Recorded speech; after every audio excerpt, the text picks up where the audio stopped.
Lahat ho ba ng mga barangay na nangangailangan ng pagkain naabot na, Governor? Kasi malungkot man pong Contingent sabihin, po opo, go ahead sir, go ahead po. Opo. yeah, sorry. Yun nga, yung just after the time kung dumating si Secretary Rex Gatchalian at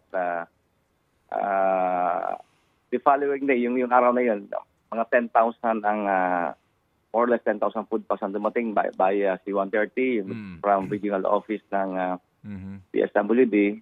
Tuloy-tuloy po yung dating hanggang ngayon po tuloy-tuloy ang dating ng food packs na kung saan tuloy-tuloy naman ang aming distribution.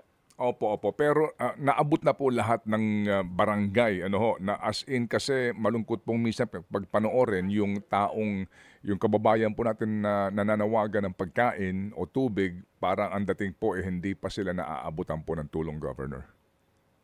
Maaaring hindi pa lahat naabutan pero yun nga, yung galing sa DSWD, dumating sa akin, binigay ko kaagad at tinawagan ko yung mga mayor, pinadala yung mga truck nila at bigay kami. Kahapon naman via chopper, may islet kami rito somewhere in Karamuran, Palubanes Island. Nag-early po yung yung chopper dito. Opo, Papunta opo. doon. O sige po. So Governor, sa ngayon po, alam po namin na hindi po talaga sasapat itong mga dumadating na tulong ngayon diyan, bagamat nagbabayanin na po marami mga foundation. So far po Governor, sa ngayon, ano pa rin po ang inyong lubos na pangangailangan para lang ho sa ating panawagan?